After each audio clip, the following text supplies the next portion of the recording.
Well, hello, ladies and gentlemen. Good morning, good evening, and good afternoon to everybody around the world. Welcome back to another One Piece video featuring your boy, Sabo.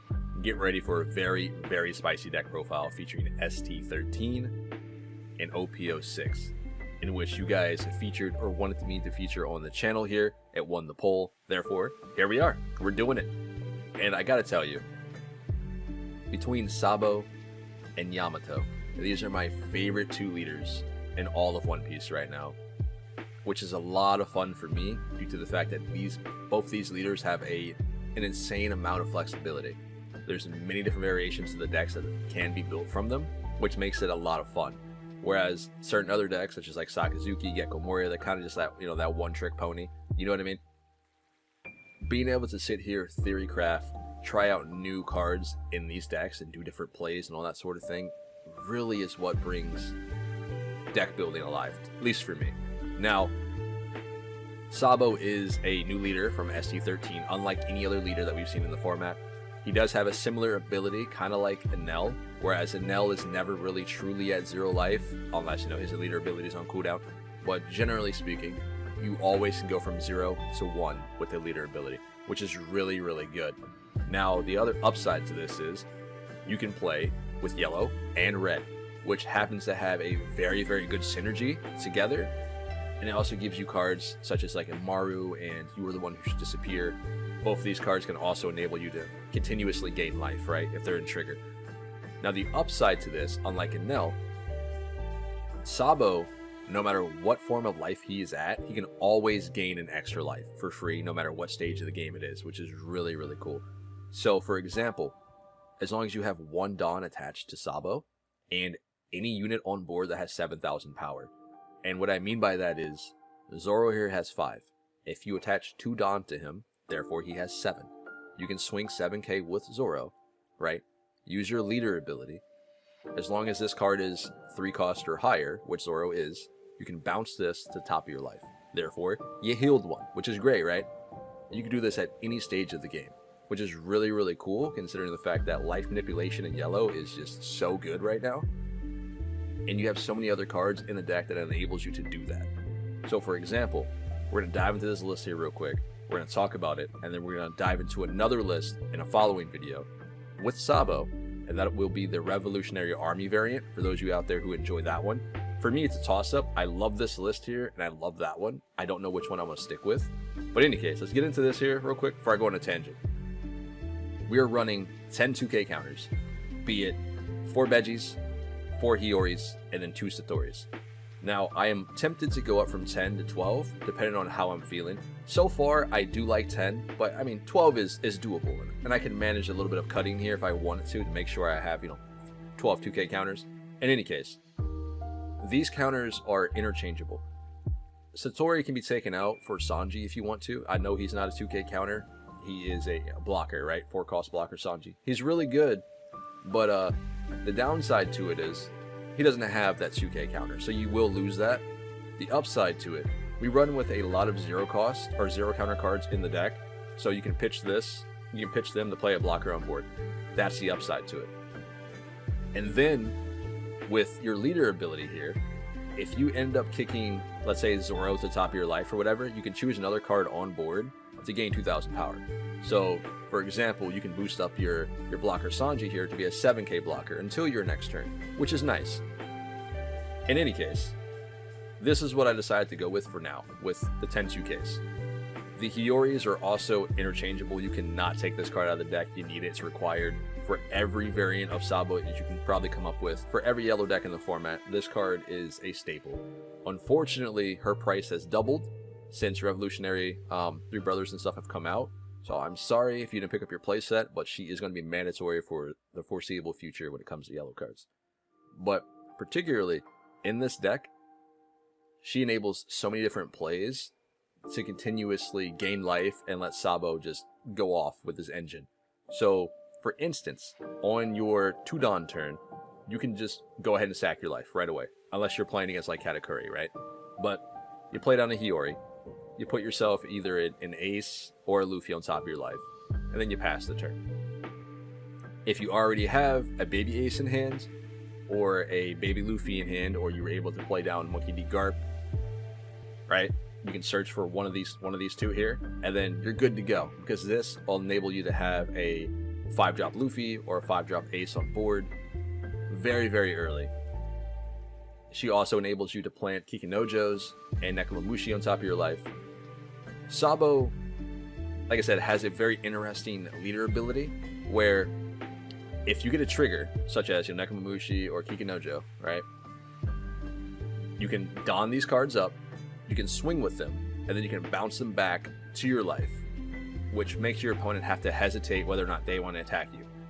And if they decide not to, you can just do it again next turn by playing another card on board and putting that back on top of your life. It's just so much fun. The amount of plays that you can do with this leader is pretty ridiculous. Now, I've added in cards that you guys probably won't see in a lot of lists, such as the 1-drop Nami. Let me cook, alright? So what happens is, 1-drop Nami enables your leader effect to always be active for free, right? As soon as you play this card on board, you can give that Rested Dawn to Sabo.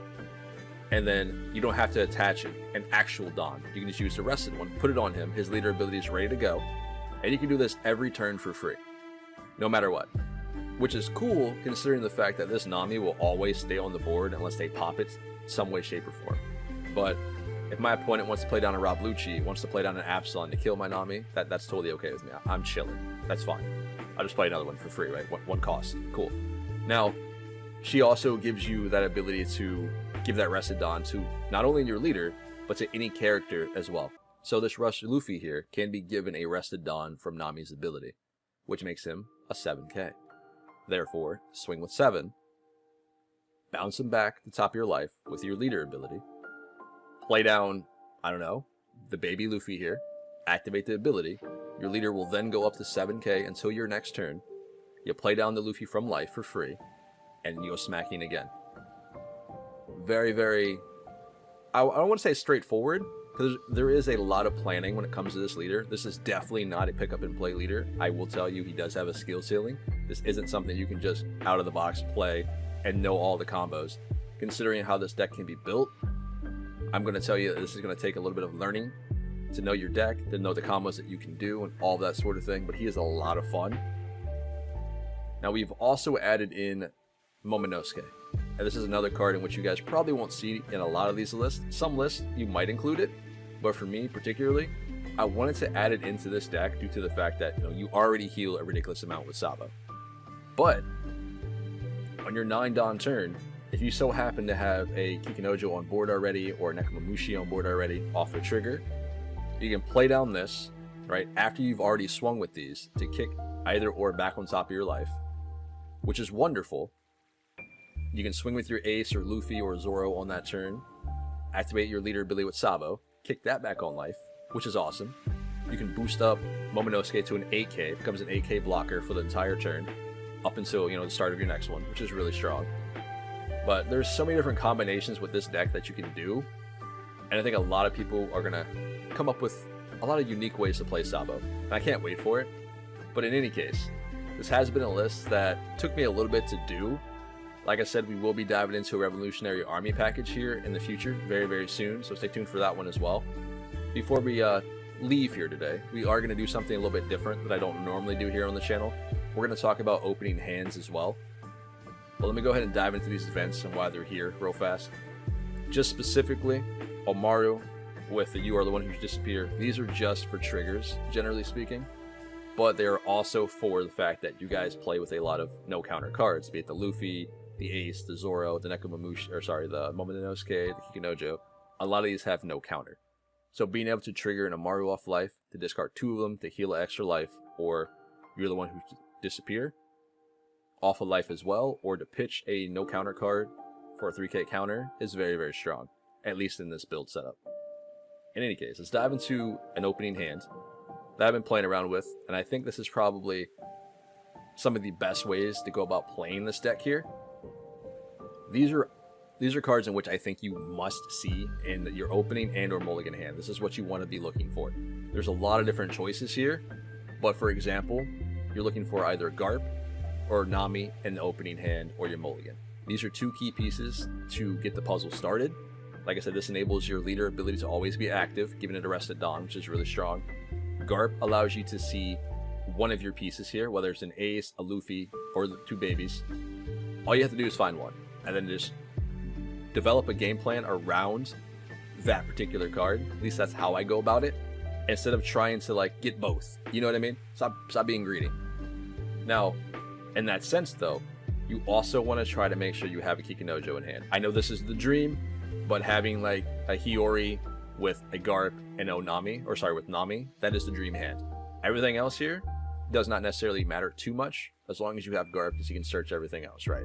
If you have a Zoro, that's icing on the cake.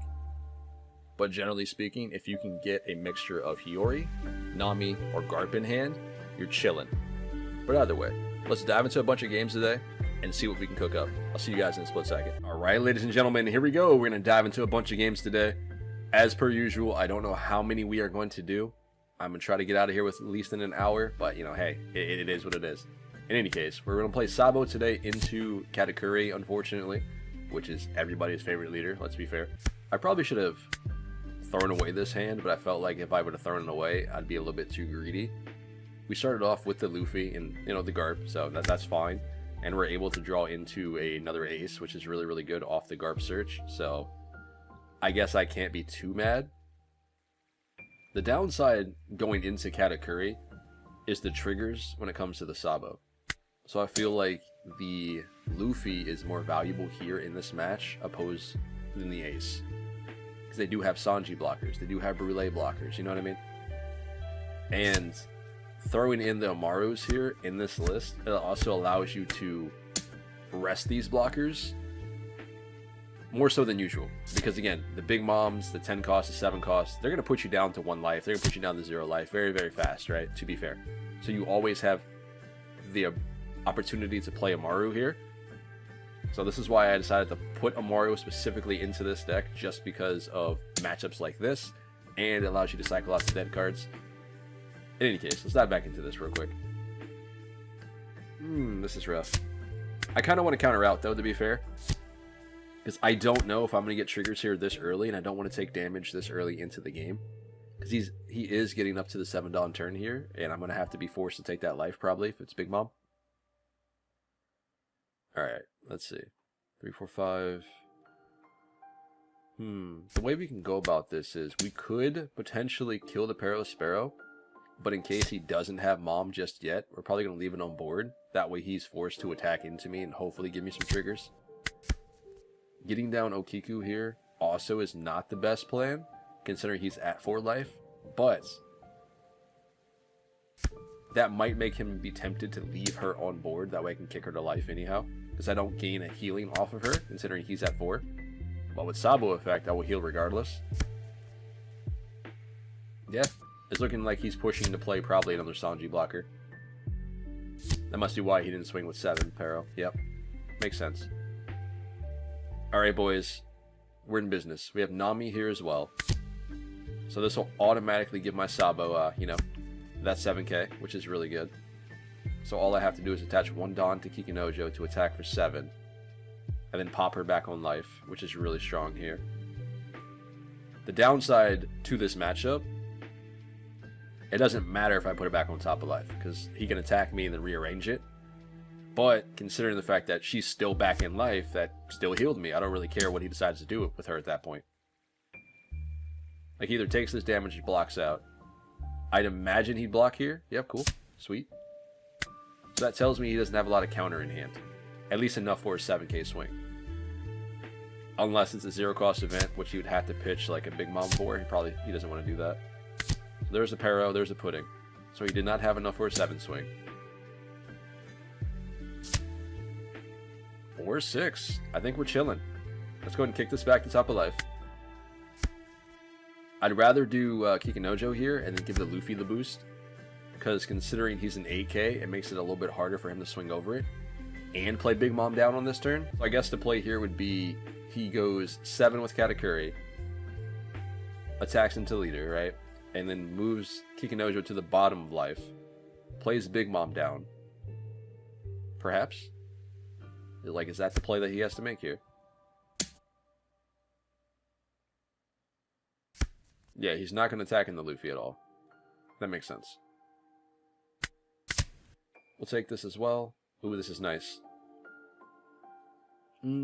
I'll keep it, just in case we get another Sanji we have to deal with, because he did already play 2. So that probably leads to believe that he has a full playset. No Brulés yet, so we don't have to worry about that. We do have the Rush Luffy, but again, he's going to heal at some point here anyway. Get a Nekomamushi off trigger, which can deal with the Sanji for me, which is nice. We can get rid of the Garp for that. We'll trash our life, because I think giving him a life here just enables him to win the game if he already has Mom in hand, because it'll push him up to 4. And if we trash our life, we're closer to Kikinojo, and I think we're chilling at that point. Because she doesn't necessarily matter at this point, because if he does drop the 10 cost Mom, she's going to get, go to trash anyway. But in this scenario, the reason why we also decided to take a life, it enables our Marus here. So now we can have 2 attackers on board, and not have to deal with, the blocker Sanji. And hopefully those aren't like Veggies or Amaru or whatever in life. I think we'd be fine. Because we have 3 bodies to swing here on board. Potentially 4 if this goes well. With Ace.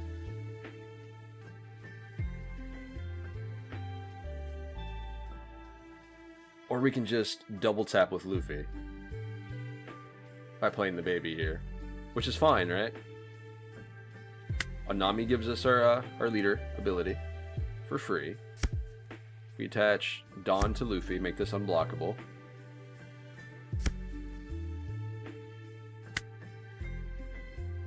And previously, he did not have enough counter in hand to guard out for 6Ks. So I'm assuming he doesn't have counter now.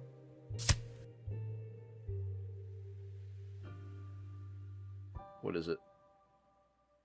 It's a trigger of some kind. Of course. Alright. You know what? That's fine. That's fine. We can deal with that. We can deal with it. Because he doesn't know about the Amarus here. We'll give Nekomamushi and then leader. And we have to rest the other Sanji first before we swing here. Unfortunately. So Ace did not actually do anything for me in this match. This was an all Luffy play. And so far, to be fair, I think a lot of these Katakuri matchups, I kind of came at them like the wrong way.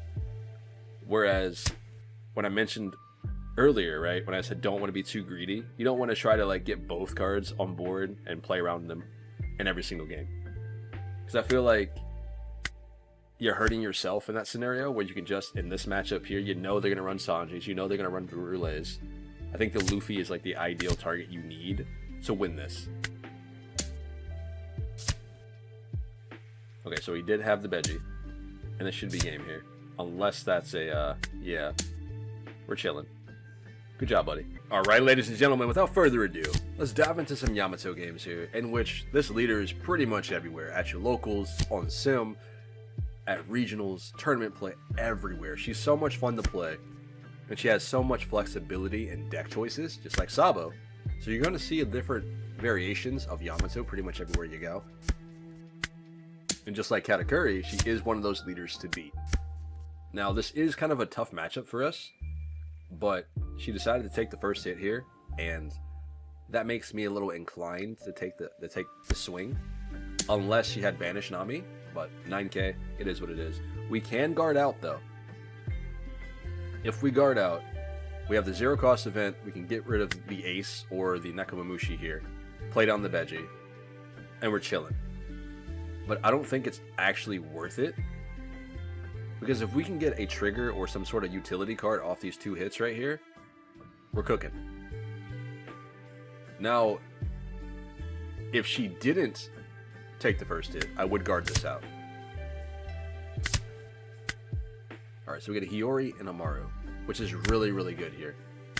Because we can plant the Amaru or the zero cost if need be. We can plant a lot of stuff here with the Hiyori in this matchup. We just need to make sure we have the zero cost and the Veggie ready to go in case she does drop down the Yamato banish stuff with Onami. So, we can go 5 here. We can play down Ace first, right? Play down Ace, give Rested Dawn to Sabo before we attack, and then swing with Ace, and then put Ace back on top of our life. Nice. Do the thing. This is why this card is so good in this deck, man. I feel like people are sleeping on Nami. You know what? We'll edit that out. It's fine. You know what I meant. So put Ace back on top of life. Alright, so now we know what type of deck this is. It's going to do, yeah, the Ohm, Holly combination, all that sort of thing. So they're dumping their hand early, which is fine. So in this scenario here, as Sabo, what we're going to do is we're going to go straight for 0. Like, as fast as we can. Get her down to 0 life and try to win the game before they're able to play Hody at a comfortable place. We can take the first hit. Because if I guard out of this one, I don't want to pitch any more cards to guard out of the 7k swing with leader. So we'll take the first one. And then we'll just get rid of 0 cost event, give or take here. Otherwise, we have to get rid of a Beji and an Nekomamushi. So we'll do 0 cost with Nekomamushi. And I'll keep the Maru for now. So that pushes us to 8. So now we're chilling. Yep. 2 life left. What do we do here? 7 Dawn to play. Of course we get Ace down. We do the whole thing again, right? Go up to 6. There's no reason to clear a board. You just want to go life here. Because you know Hody's going to come anyway. And if I waste 1 turn trying to clear this board, we're in a lot of trouble. So now you know that they also have the 0 cost event, right? So now they can go up to 8k with the leader. Which is okay, because we can fish that out of hand for free here.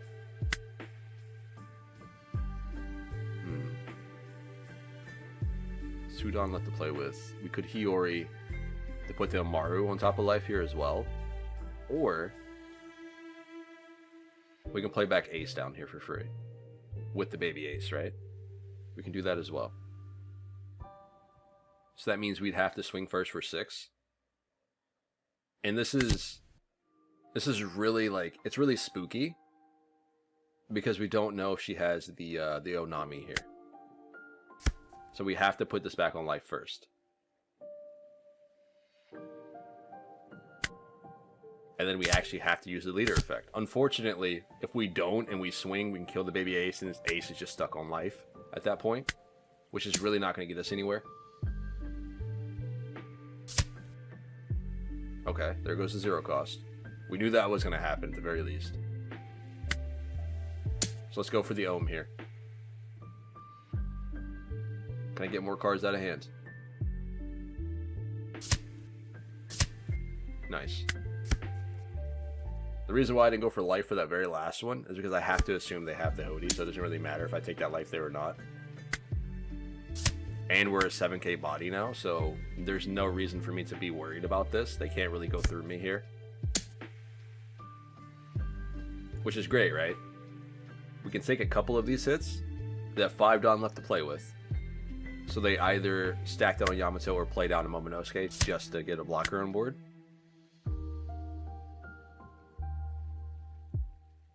They don't have a lot of options here. They can go 9 with leader, and that's really it. Or 10 with leader, and that's really it. They did play with El Thor, so it's a possibility they have another one in hand here.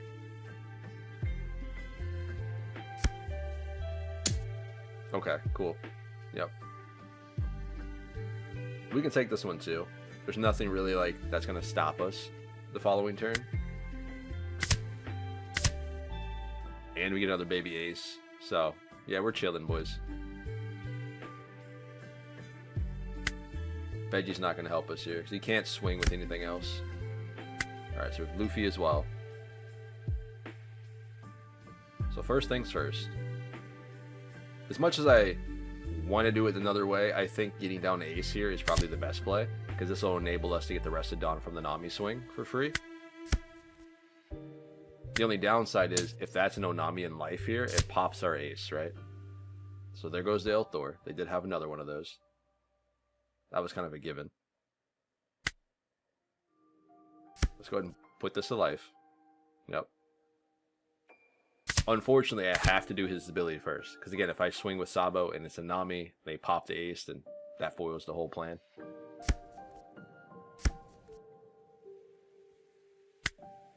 Go 5 here. Okay. Go up to 9. This should be it. Nice.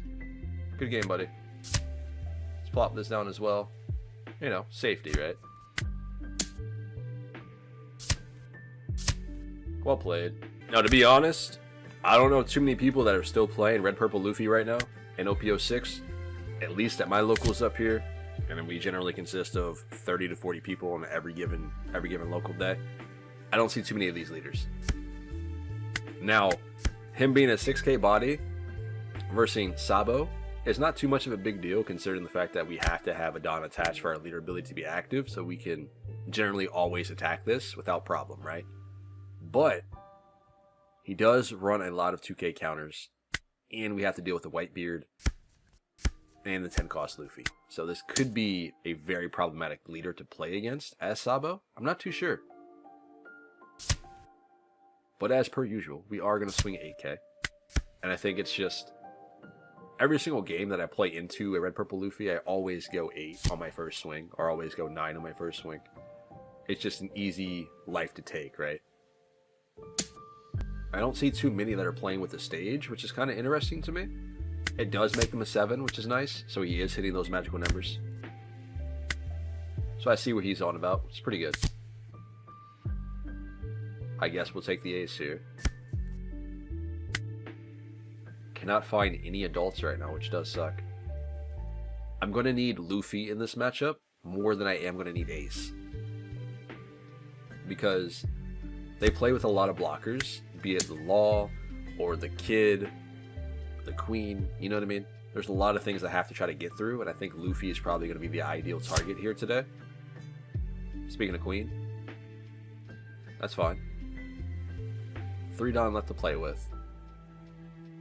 I guess we can do the Hiyori thing, or we can just play down Zoro and just not swing and have it for later, which is probably the better play in hindsight here.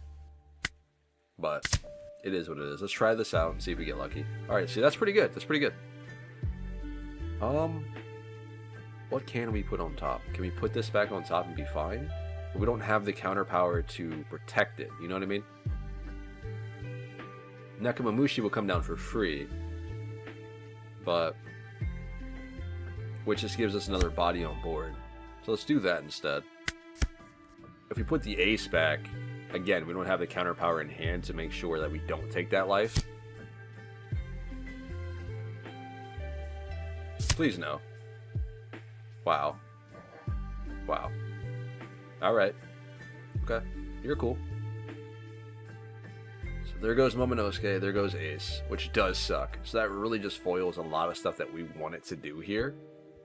And if we can't draw into another one, this might be a problem.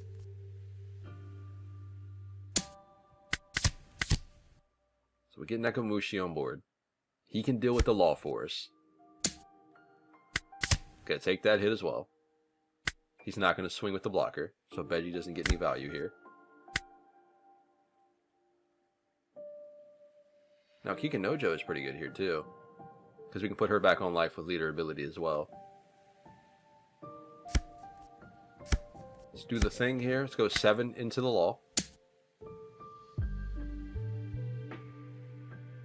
Hopefully we can get at least one of these blockers out of the game, because we already saw a Queen. Okay, Radical Beam, never mind. Huh.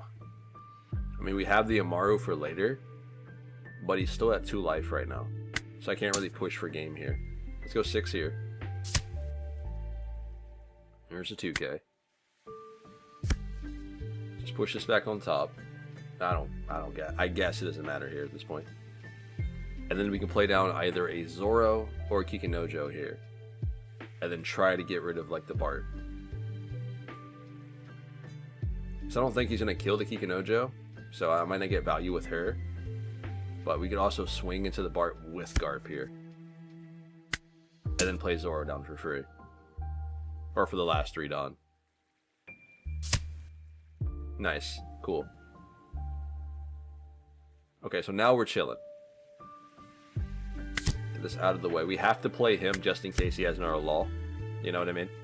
He's going to need something here, because I think if he plays down like anything other than blockers, he's pretty much going to lose the game. We'll take that.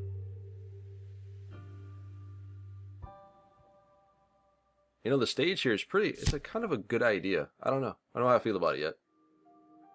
So there's another law. We can rest 1 with Amaru, so that's not too bad.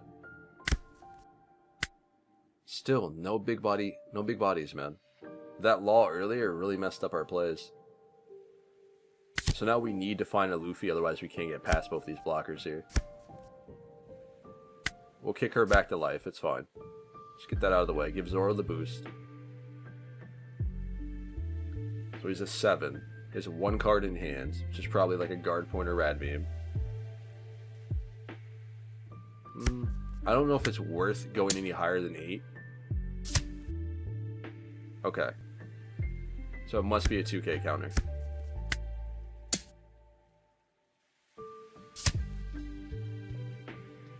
Alright, it is a 2k counter. Cool, we got there, boys. Or it's a no counter card, right? To be fair. One or the other. 2 blockers up. No matter what he does here, we will get 2 more bodies on board, and that should enable us just to win the game in the following turn. No matter what he does. Because he has to attack into us to win the game, right? To be fair. So he's going to clear Zoro, yep.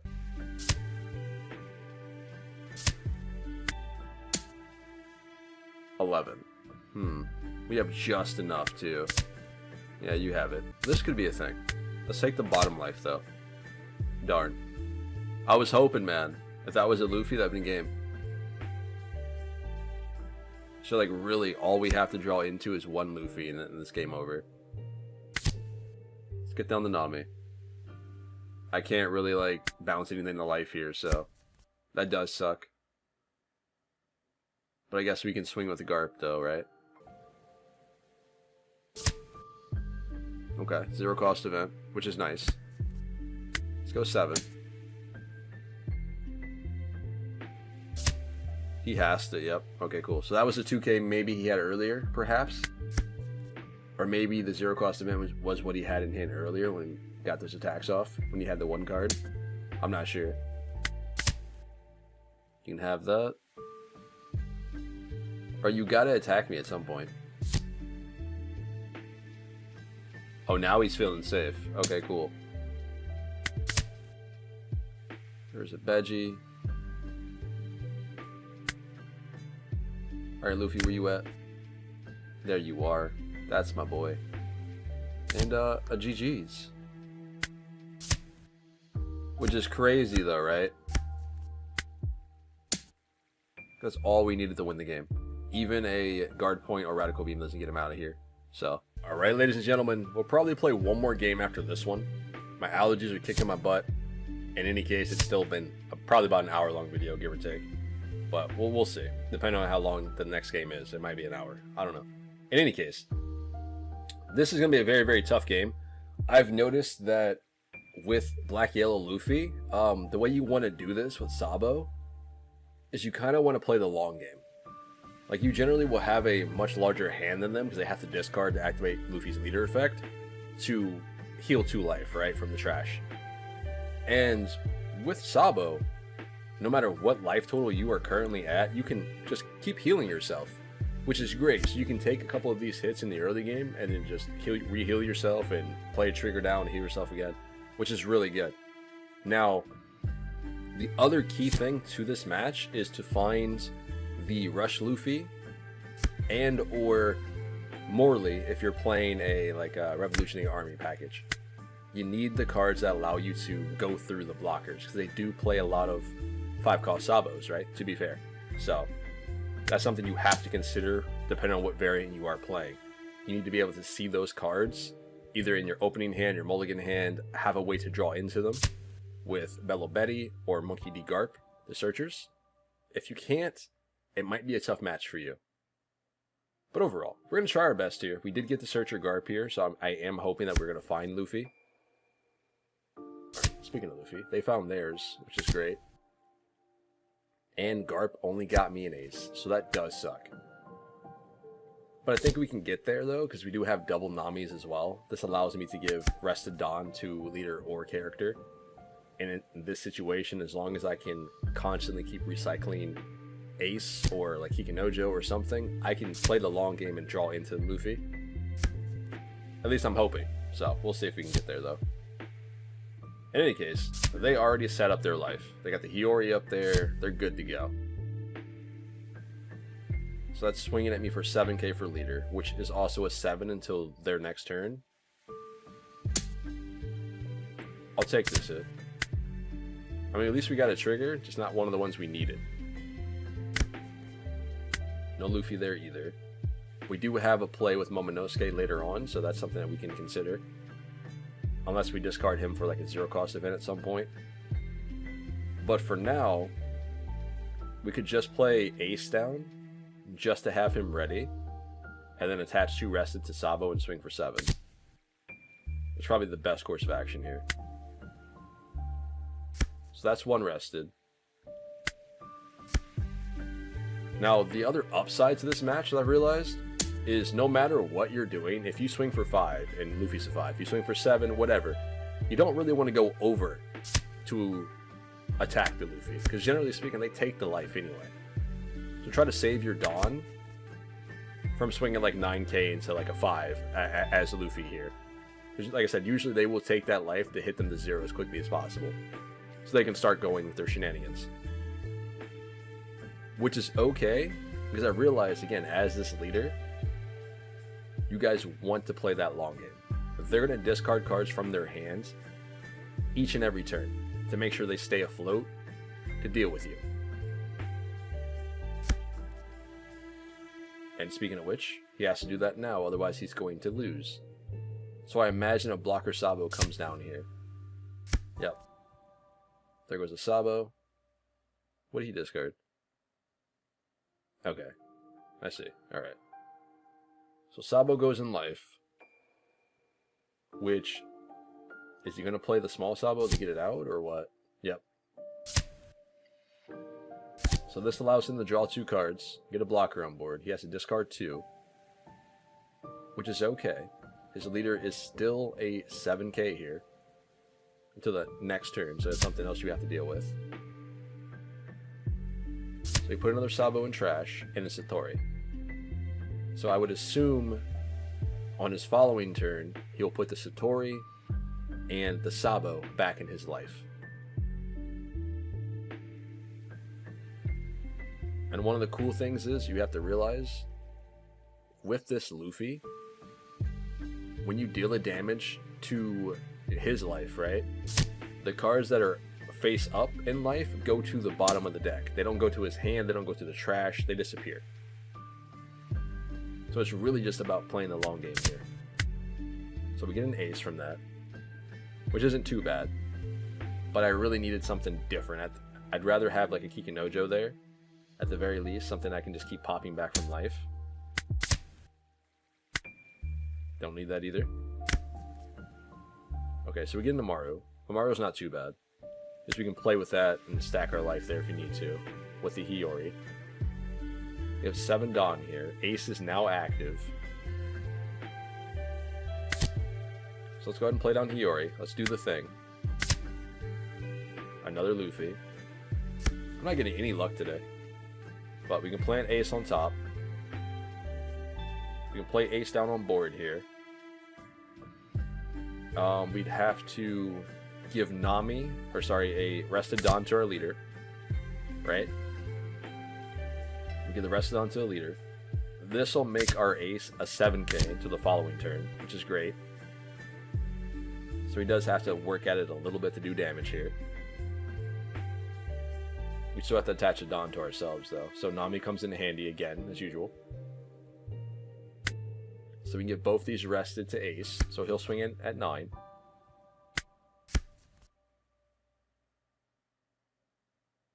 He's got 1 blocker, 5 in hand. He's a 7k swing. Or body, sorry. We'll probably have to discard a lot of cards here to survive. Because I doubt he wants to give me the Sabo. But what does he do here?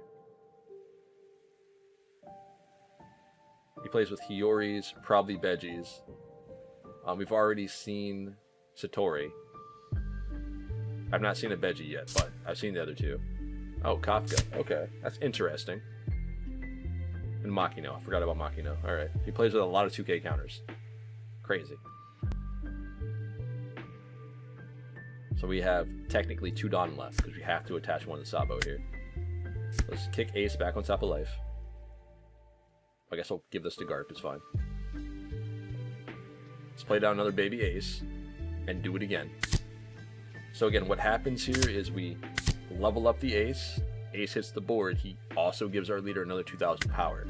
So Sabo is now at 9k until our next turn. So there's no way he's going to be able to kill me. I assume he has cards in hand for this. I don't think he still wants to give me Sabo.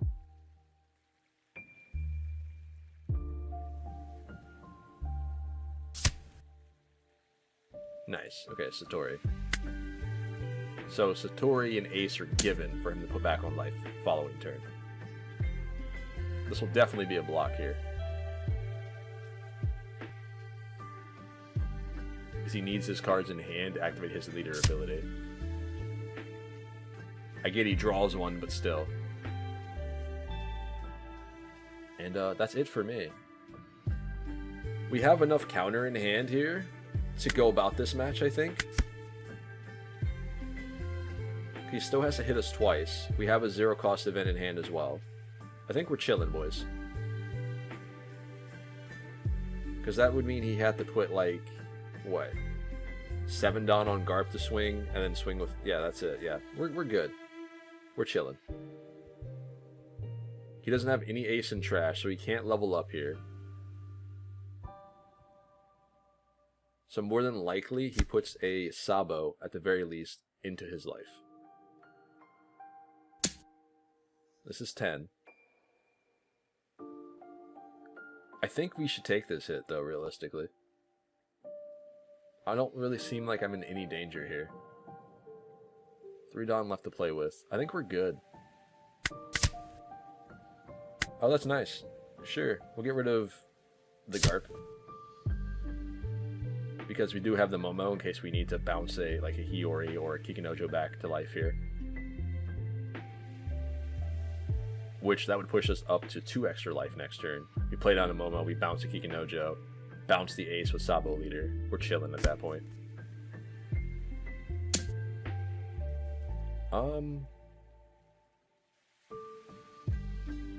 I think that's fine. 8, 9, 10. Yeah, we don't even have the counter in hand to deal with this anyway, so yeah, he's got it. I'm just worried about... Okay, so no Sabo in trash. Or sorry, no Ace in trash. We're good then, boys. So that means he has to do Sabo and Satori at the life here. What does he discard, though? So he trashes 3 brothers instead of playing 3 brothers. I guess he didn't have the Dawn to do that, so that makes sense. And then he takes 2 2k counters to his life points here. We got the Luffy. We don't need him now, though, but still, we got the Luffy. We can close this game out with Ace or Luffy here, at the very least. But how do we do this? He's only a 5k body right now, which is nice.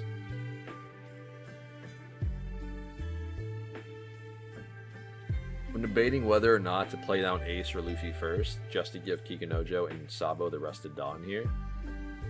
That might be the better play.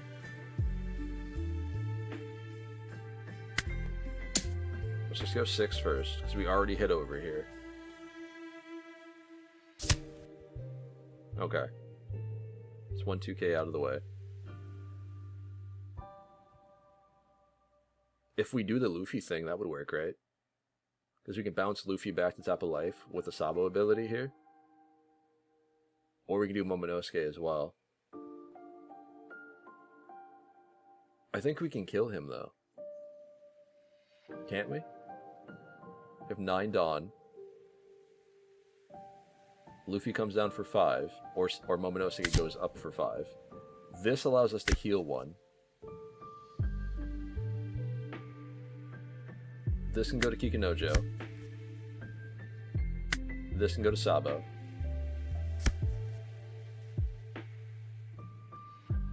We can do Sabo's leader effect to kick Kikunojo back to top of life here. Yep. 4 Dawn left to play with. Let's boost Anami. Attach a Dawn. Swing 5. Yep. I think we'll pass turn over. I don't know if it was better to just have the Luffy there. I think we got the same amount of attacks in by doing it that way than if we would have just played the Luffy down. Because in this scenario now he has to hit us 3 times and we have a blocker on board, right? If I would have played the Luffy there, we would have an extra 1 life just from the Sabo effect. No, actually, we wouldn't have any life with the Sabo effect there, because we would have played it back down from life, which would be the baby Luffy there. Yeah, so I think we did it right. I think that was fine. Unfortunately, one Nami's finally got to go, which is okay. She did her job. She did really, really well for me. This is 7. He still has to discard something to give himself 2 more life here. Okay, so he threw away a Sabo, put himself 2 more Sabos back on top of life here. Gecko Moria. So Gecko Moria is going to get back the baby Sabo to play a Sabo down from his life. Which is crazy, man. It's so good. Yeah, he's got baby Sabo in trash. So that'll allow him to at least get a blocker on board. Which is still irrelevant to me, considering the fact that he has no cards in hand. Because whatever he decides to draw here, he has to throw away anyway with Sabo effect. So there's that. Uh-huh, sure. So there's the Sabo. Yep. So 1 blocker on board, 7k leader, 1 life left. I think we're good. No matter what he decided to do that turn, I think we still cooked him. Because he had no cards in hand to actually push for a game there. Sure. And good game, buddy. So now, yeah, now we're chilling. Well, he does have a blocker, right? So we have to get around the blocker some way, shape, or form. In which we can do that with Luffy. Okay, never mind. How fitting. We'll do a mirror match for the very last game of the day. And then we'll dive back into the deck list, we'll talk about it and see what I want to change and all that sort of thing. In any case, let's see what we can do here. It looks like we are playing against a Revolutionary Army package, which is still really, really good. And even I still have a hard time figuring out which one I want to play more of. I enjoy both. I think both are really, really solid. But in any case, let's dive into this list here and see what we can do. Garp did get us a Luffy, which is really good here. Unfortunately, the Revo package does not play with a lot of blockers unless it's running like Shiraya or the Sanji or the Ivankov 3-drop for yellow, which is still really, really good here. So they have access to a lot of really good ones, just not a lot of space to be able to fit them all in. Morley, though, that's going to be a problem.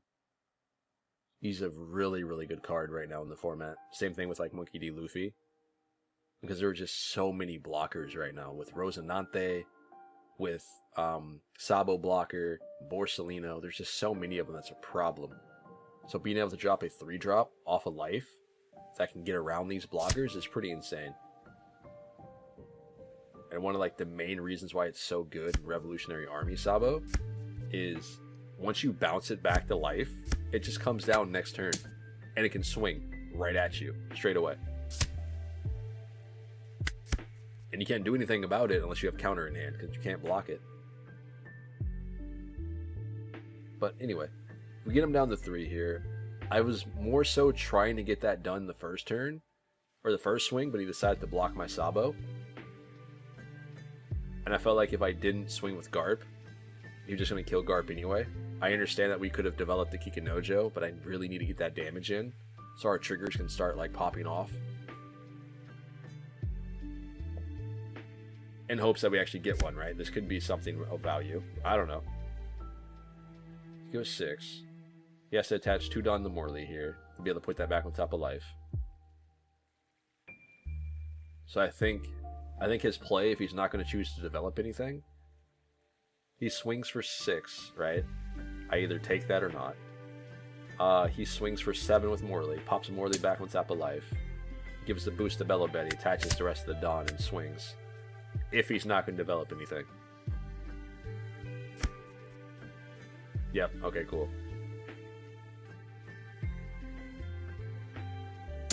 I'd imagine you go life. Okay.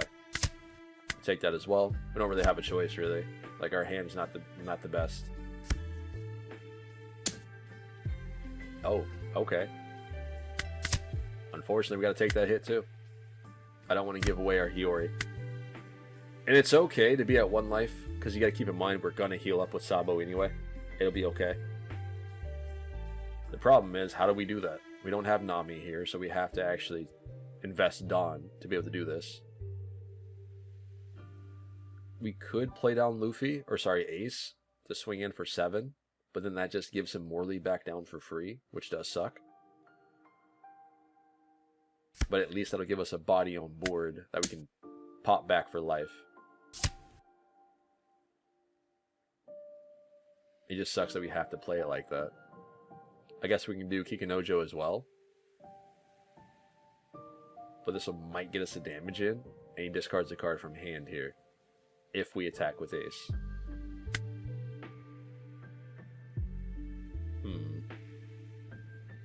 I don't think it's better to play Hiyori down. I don't think that's the play. I think we have to do Ace or Kikinojo here. Alright, so let's get Ace on board.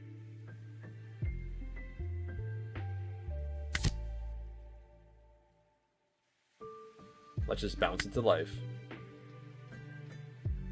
I don't want to give him Morley off life here for free. So, let's go 7 to face. I understand he's just going to play Morley. I get it. Just let me cook. Alright, we got this. Put this back on life. Give it to Garp. We'll pass turn.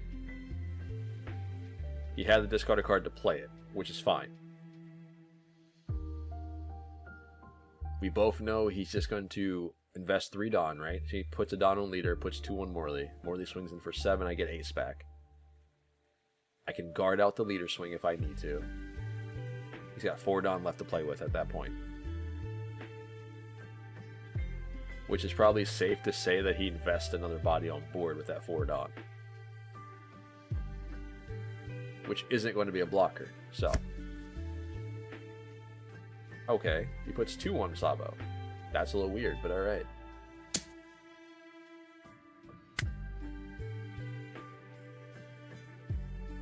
We can still guard this out, though, if need be. Because the other one's also going to be a 7. So we have to take at least one of these here.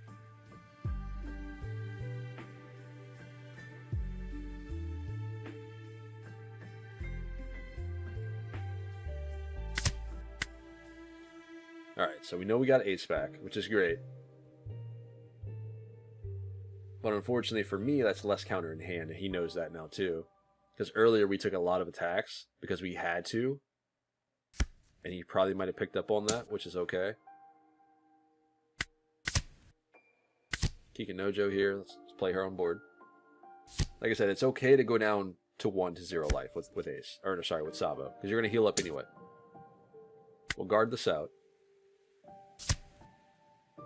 And we'll get rid of one of these. Luffy wouldn't be too bad. Nor would Ace, though, in this scenario. I just don't think he plays with a lot of blockers here, so it might be better just to throw away Luffy. And now I think we're chilling.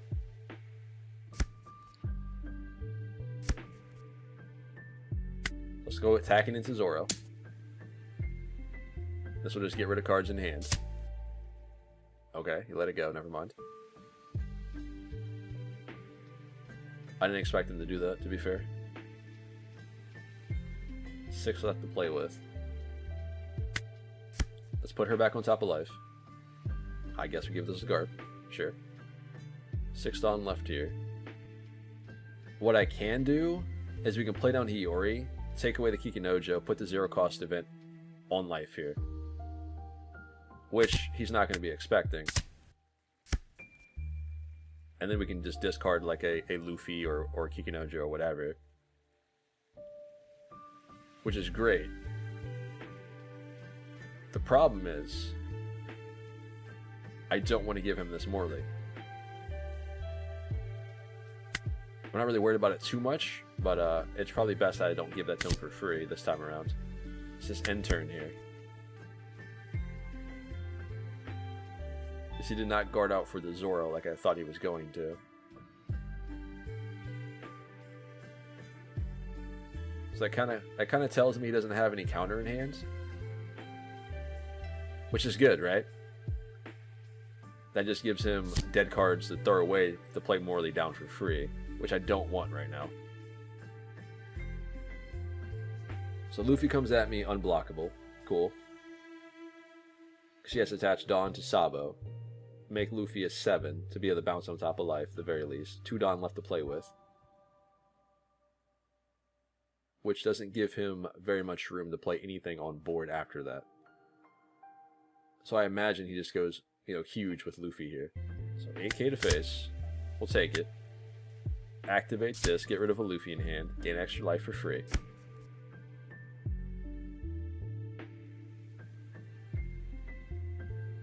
Now let's hope this is a trigger.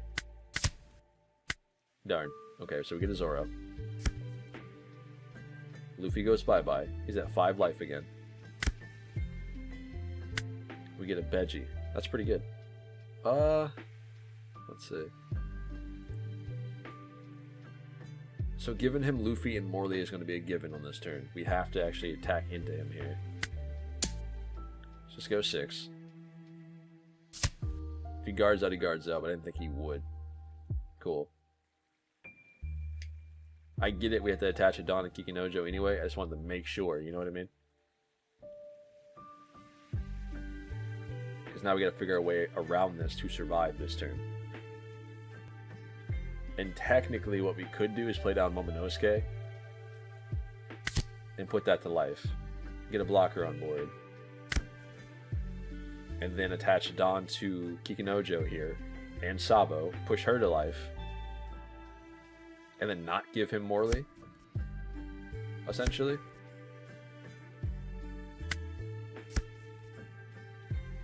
Nice. Make this an 8k. 3 Dawn left to play with that we can just play down Zoro for free, essentially, and then pass turn. Because now we have to deal with that. He goes through blockers if we decide to give him to him for free.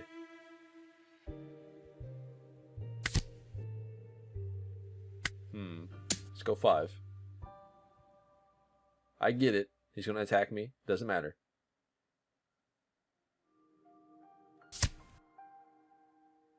Okay. Yep.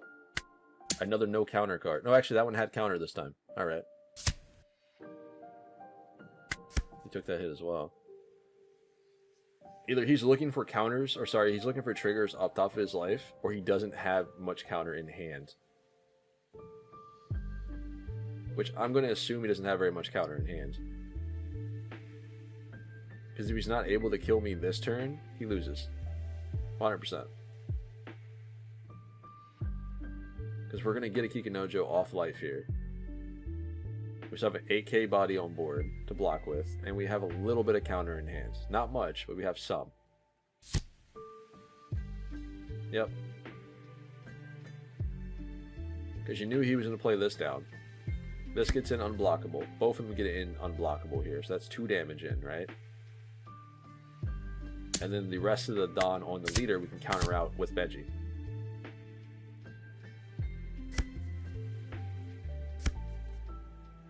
Sure.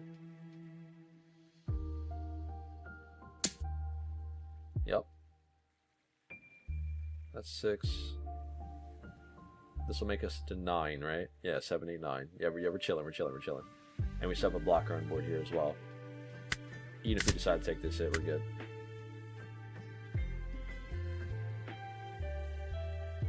Although it might be in our best interest here to just to counter out of it. And just keep the Momonosuke.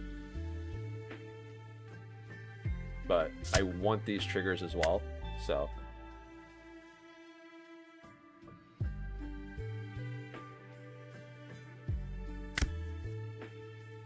Get a Garp here.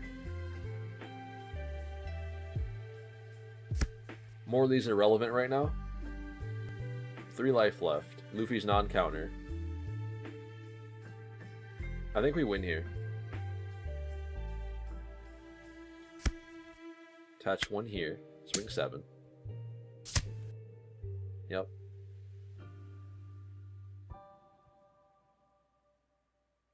We'll put her on top. Give the Zoro the boost. Make him a 7 as well. We'll swap out the Hiyori. Put a Beji here. And this should be game. 6 Dawn left to play with. So that means that gives us enough for Ace as well. No, let's go 7 to Sabo. This is a little bit difficult, more difficult for him to have to get around.